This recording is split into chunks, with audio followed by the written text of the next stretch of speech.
Bienvenue à bord. Sur cette chaîne, on aborde toutes sortes de sujets pour bâtir, gérer et faire croître vos business, mais aussi vous faire croître vous-même en tant que personne. Let's go! J'ai récemment vu un article qui parlait de sondages dans lesquels les gens citent la prise de parole en public comme leur plus grande peur, la peur numéro 1. Et puis la mort est comme en deuxième position. J'étais juste, what? Est-ce que c'est vrai que la peur de prendre la parole en public est aussi grande, plus grande même que la peur de l'autre là? Je ne sais pas. Ce qui est sûr, c'est que c'est une sérieuse peur et on va en parler aujourd'hui. On y va. Si vous n'avez pas encore regardé la première partie, je vous invite à aller la découvrir dans la playlist. C'est une vidéo qui parlait de la préparation mentale et logistique. Pour cette vidéo d'aujourd'hui, nous allons parler des conseils qui s'appliquent beaucoup plus le jour J ou au moment même de votre présentation. Premièrement, suivez les événements avant vous. Qu'est-ce que j'entends par là? Parfois, avant que ce ne soit votre tour, il y a d'autres personnes qui sont déjà passées, si c'est lors d'une conférence ou quelque chose du genre par exemple. Si c'est le cas, et bien sûr dans la mesure du possible, vous pouvez essayer de faire l'espion avant votre tour à vous.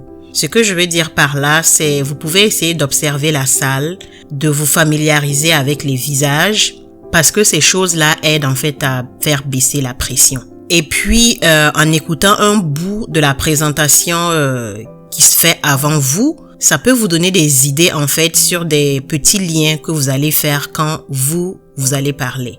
Dans cette partie, je vais inclure aussi le fait de vérifier les choses techniques comme le micro ou la projection du PowerPoint si vous en avez l'occasion. Supposons par exemple que vous êtes le premier à parler, vous pouvez vérifier les aspects un peu techniques comme on l'avait vu dans une autre vidéo. Ou bien s'il y a une pause par exemple entre la personne qui vous précède et vous. Donc vous pouvez vérifier que les choses fonctionnent correctement pour ne pas vous retrouver en fait à gérer des choses que vous auriez pu prévoir parce que ça va vous faire stresser davantage. Alors, il y a souvent la question que les gens se posent de est-ce qu'il faut s'excuser un peu au début pour détendre l'atmosphère ou pas? Parce qu'il y a des gens qui commencent leur discours ou leur présentation ou leur prise de parole en public en s'excusant pour certains aspects du message qu'ils sont sur le point de donner en fait. Ça, c'est souvent dû à la nervosité et ces gens-là veulent généralement comme réduire les attentes de ceux qui vont les écouter. Donc, si vous vous excusez pour un aspect de ce que vous vous apprêtez à dire, effectivement, ça va aider le public à vous pardonner plus facilement, j'ai envie de dire, si vous faites des erreurs par la suite. Moi-même, personnellement, je me surprends encore à le faire de temps à autre. Quand je parle, par exemple, à une audience complètement anglophone, je peux blaguer, par exemple, en leur disant que mon anglais n'est pas si parfait. On va s'organiser ensemble pour que le message passe. Et ça, c'est dû au fait que l'anglais, en fait, ce n'est pas ma première langue, alors que je manie le français, par exemple, très bien. Donc, ce qu'il y a, c'est que je me projette, en fait, sur mon audience. J'imagine, en fait, que les gens qui m'écoutent, que leur niveau d'anglais est le même que le niveau que moi j'ai en français. Et ça, ce n'est pas forcément le cas. C'est juste une projection. C'est juste l'idée que moi-même je me fais. Concernant les excuses, moi, mon avis là-dessus est d'éviter de vous excuser si c'est possible. Donc vraiment, essayez de vous challenger pour livrer quelque chose de très professionnel et point final. Par contre, si ça vous aide vraiment à réduire le niveau de nervosité, vous pouvez le faire en une ou deux phrases et puis c'est tout. Vous n'avez pas besoin de vous étirer, de parler longuement sur ça, sinon ça va devenir complètement inconfortable. Vous pouvez humblement reconnaître par exemple que vous êtes nerveux. Les gens le prennent bien en général et puis ils sont même un peu compatissants, ils vous comprennent parce que en fin de compte vous parlez quand même à des humains aussi. J'ai déjà entendu une blague de quelqu'un en fait qui s'apprêtait à livrer une présentation et il a dit ce qui suit à son public. Et je vais essayer de citer ça. Il a dit « En chemin, seul Dieu et moi, on savait ce que j'allais présenter. » Et puis, après, il a ajouté la suite d'un air vraiment nerveux. Il a dit « Maintenant, Dieu seul sait. » Donc, je sais pas si vous avez compris un peu la blague. mais c'est comme pour dire à son public qu'il est vraiment nerveux actuellement et puis il n'a plus vraiment ses idées en place. Je suis sûre, en tout cas, je suis assez convaincue que ça a dû faire rire les gens et puis ça a vraiment comme détendu l'atmosphère aussi, puis ça l'a aidé ce présentateur-là. Toujours débuter par certains points.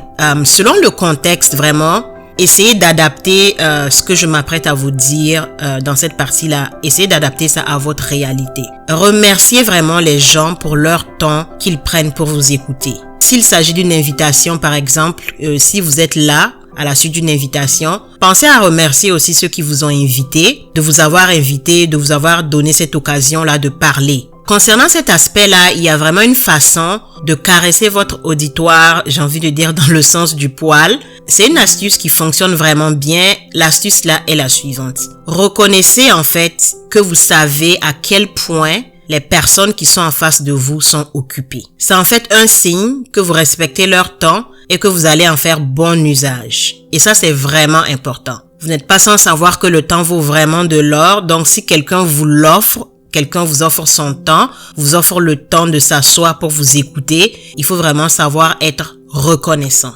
L'énergie. Alors ça, c'est vraiment un point crucial.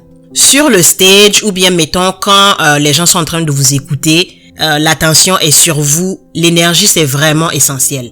Parce que c'est de votre énergie en fait que les gens vont se souvenir longtemps après la fin de votre discours ou bien après que comme vous ayez terminé de dire votre message. Parce qu'ils vont pas se rappeler des mots exacts de ce que vous avez dit, mais par contre l'énergie et tout ça, c'est des choses dont ils vont se rappeler. Et quand je parle d'énergie, vraiment je veux mettre un bémol ici. Je parle vraiment de votre présence sur scène ou votre présence devant les gens et ce que vous communiquez vraiment à votre audience. Je ne dis pas forcément de sauter comme un lièvre devant son cadeau de Noël.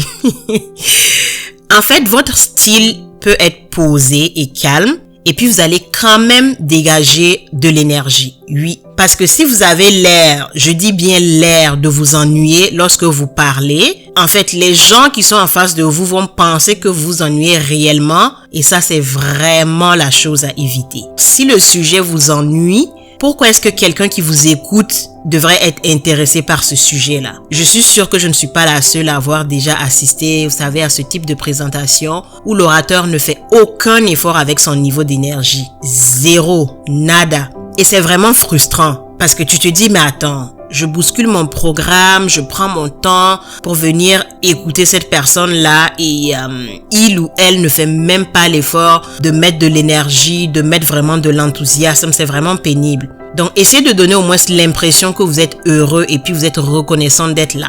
Même si bon, peut-être que la vérité c'est que vous préférez être au lit à regarder Netflix, mais ça c'est pas grave. Les gens qui vous écoutent n'ont pas besoin de déceler ça vraiment. Mais comme je le dis souvent sur la chaîne, et je le dirai encore et encore, don't be fake. Ne soyez pas faux, vraiment soyez vrai. Faut pas en abuser parce que sinon ça se ressent. Vous mettez de l'énergie, mais ne vous dénaturez pas. Sinon vous allez vraiment paraître bizarre, comme un extraterrestre qui vient de tomber parmi les humains. Quand on va vous regarder, on va vraiment sentir quelque chose de pas net en vous. Alors, à côté de l'énergie, il y a le sujet de la nervosité. Donc, deux sujets assez opposés. Le moment de prendre la parole, en fait, c'est ce moment-là où, en général, votre souffle veut vraiment vous lâcher, vos pieds commencent à trembler. Il y a certaines personnes qui commencent à transpirer vraiment à grosses gouttes. D'autres personnes, c'est les mains qui deviennent moites et tout ça. En tout cas, il y a tout un assortiment de réactions. Laissez-moi vous dire que la nervosité ne disparaît jamais complètement. C'est ce que je pense. C'est ce que moi j'ai pu constater et les experts en prise de parole en public aussi confirment ça vraiment. Donc dites-vous que c'est normal de vous sentir un peu nerveux avant une importante prise de parole en public. La clé vraiment ici, c'est de canaliser et puis d'orienter cette nervosité-là de façon positive en fait.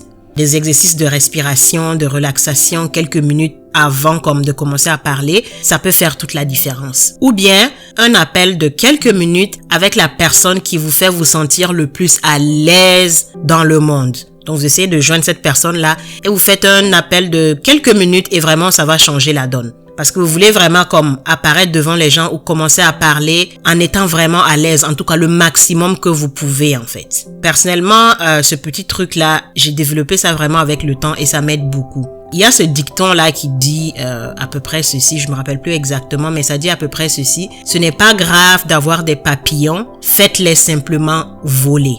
Une façon de dire que la nervosité va être là, elle va être présente, mais essayez de la gérer en fait, utilisez-la d'une façon vraiment à produire quelque chose de bien, quelque chose de bon en fait. Alors, c'est tout pour aujourd'hui. On se retrouve dans une prochaine vidéo pour la fin de la série. J'espère que vous avez aimé la vidéo d'aujourd'hui. N'oubliez pas de faire 4 petites choses toutes simples. Vous abonner, activer la cloche pour recevoir les notifications, liker et partager. Ciao!